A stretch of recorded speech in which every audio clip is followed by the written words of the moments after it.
Dushanbadan tayyor turing. Hozirgina e'lon qilindi. Assalomu alaykum aziz tomoshabin. Ushbu xabar boshqalarga ham yetib borishligi uchun video ostiga bir dona like bosing va kanalimizga obuna bo'lib qo'ying. Diqqat qiling, 19-21 yanvar kunlari O'zbekiston hududi bo'yicha havo o'zgaruvchan bo'ladi. Qoraqalpog'iston Respublikasi va Xorazm viloyatida 19-20 yanvar kunlari yog'ingarchilik kutilmaydi. 21 yanvarda ayrim joylarda qor yog'ishi mumkin. Kechasi havo harorati 8-13 daraja sovuq, kunduzi 1-6 daraja sovuq. 21 yanvarda kechasi 2 daraja sovuqdan 3 daraja iliqqacha bo'ladi. Buxoro va Navoiy viloyatlarida 19-20 yanvar kunlari yog'ingarchilik kuzatilmaydi. 21 yanvarda esa ayrim hududlarda qor yog'ishi ehtimoli bor.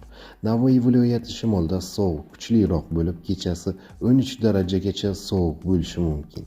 Toshkent, Samarqand, Jizzax va Sirdaryo viloyatlarida 19-20 yanvar kunlari yog'ingarchilik kutilmaydi. 21 yanvarda ba'zi joylarda yomg'ir va qor yog'adi.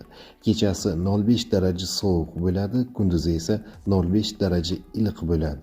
Qashqadaryo va Surxondaryo viloyatlarida 19-20 yanvar kunlari yog'ingarchilik bo'lmaydi. 21 yanvarda esa ayrim joylarda yomg'ir yog'ishi mumkin va qorga aylanishi mumkin. Kunduzi havo harorati 5-10 daraja iliqqacha ko'tariladi. Andijon, Namangan va Farg'ona viloyatlarida 19-21 yanvar kunlari yog'ingarchilik kutilmaydi. Ba'zi joylarga tuman tushishi mumkin. Harorat kechasi 0,5 daraja sovuq, kunduzi 0,5 daraja iliq bo'ladi. Respublikaning tog' oldi va tog'li hududlarida vaqti bilan qor yog'adi. 19-20 yanvar kunlari qor ko'chishi xavfi mavjud. Kechasi havo harorati 13 daraja sovuq bo'ladi, kunduzi esa 2-7 daraja sovuq bo'ladi. Shamol asosan g'arbiy yo'nalishda tezligi 7-12 metr sekund tezlikkacha esadi.